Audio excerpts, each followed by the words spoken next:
The ADDIESDIVE AD2101 is a retro fusion which is exciting and compelling. It's an automatic 200-meter water-resistant Frankenstein of sorts, not the Franken watch, which would entail physical parts from various watch brands and models. Rather, this is a timepiece that takes the retro styling cues from at least 4 iconic brands and creates a retro fusion which is exciting and compelling. Let me explain. See the cushion flanks? Well, these are reminiscent of the vintage Tudors of the 1940s and 50s. The larger than average 7mm in diameter screw and crown, signed and unguarded on a diver, takes us back to the retro Rolex divers.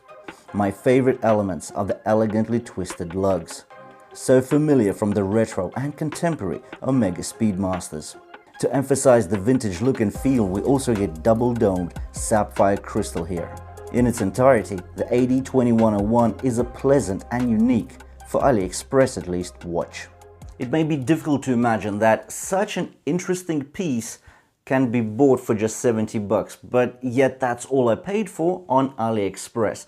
Now, this watch, I've been wearing it for about 2 weeks now, on and off, with the other watches I've been reviewing, but this one, it's special. It's different from the other watches I've been having on the channel to date. It's a bit more unique, it's different. It doesn't follow or homages one inspiration. There are a couple of inspirations that have really impacted the design and the feeling that we get from this watch. Anyways, I've left the link to the listing I got this watch from in the description below the video, so make sure to check it out if you're after a sharp price on this ADDIESDIVE AD2101. And now let's get into a comprehensive review of this timepiece.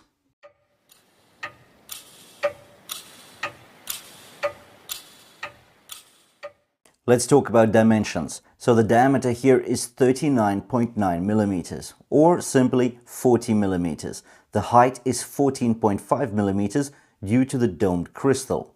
We get a lug-to-lug measurement of 53 millimeters. Now, that might sound like quite a bit, but there are surprises about this lug-to-lug measurement. So on my 6.5-inch wrist, this watch actually sits just fine without any overhangs, but we'll talk about that slightly later.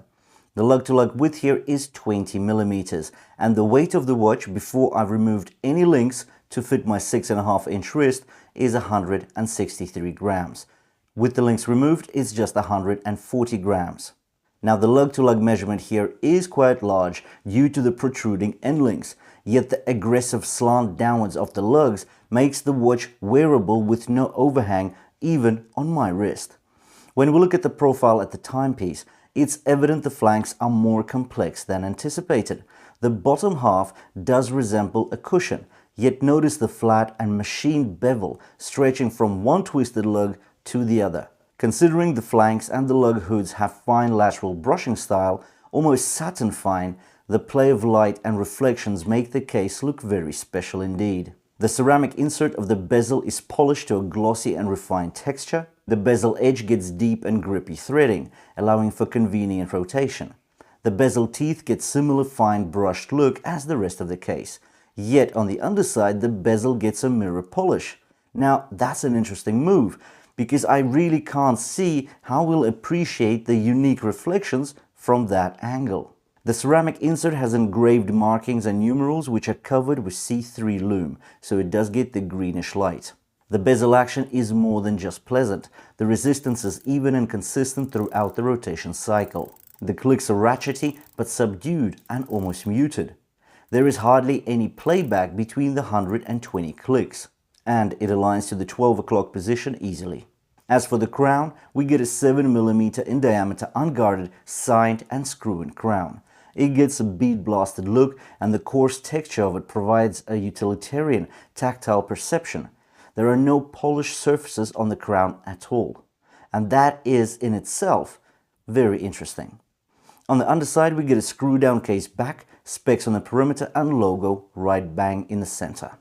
Now let's talk about the bracelet on this watch, and I find that the bracelet is slightly a controversial topic. So there are some definite strong points and there are some strange points. So let me cover them. This is completely stainless steel, held together by push pins. The outer links get fine vertical brushing style, just like the case, yet the center links and link edge faces get a high polished look. Personally, I like that. The polished central elements make the watch stand out and make the reflections on the watch as a whole more enticing. The tolerances are decent and fluidity of the links is great here. Where I'm not convinced about this bracelet is on these 2 points. So firstly, the protruding end links. They contradict the modest lug-to-lug measurement and the aggressively slanting down of the lugs.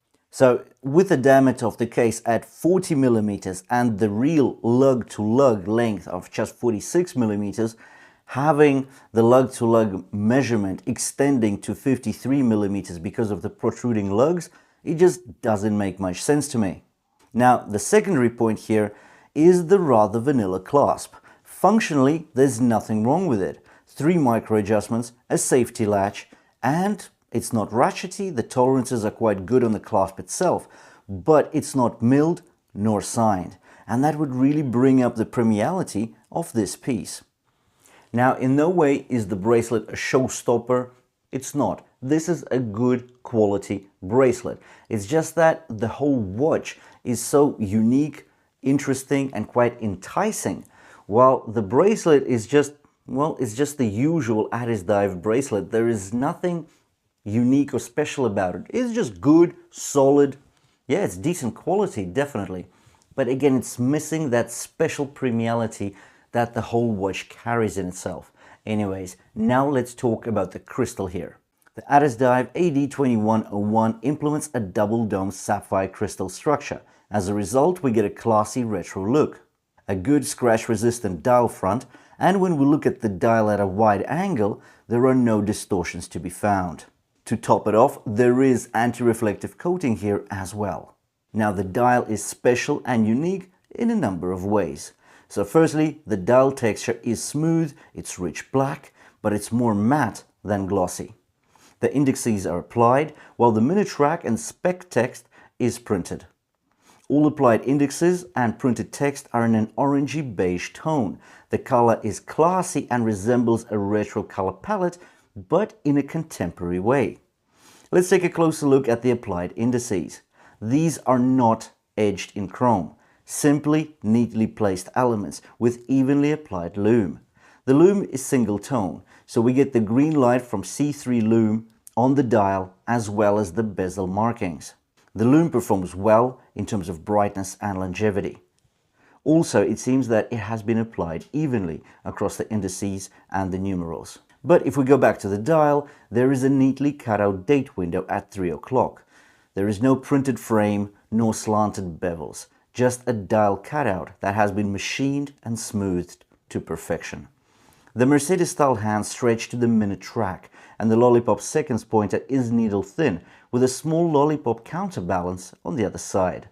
Overall, a classy and mature looking dial. The package overall surprises with the attention to detail, the implementation of complex structural and textural formats. Considering the watch cost me just $70, the design, the components, and how the watch was put together overshoots the sub $100 price category.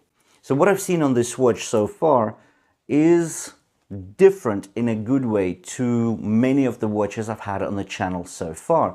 I've had pieces for the $50 to the $100 mark, but none of them have so many complex and interesting elements like this watch. So you can actually pick it up. There's going to be the same dial, but you can pick it up on a suede retro strap or this stainless steel bracelet. I chose the bracelet. I think it looks a bit more special.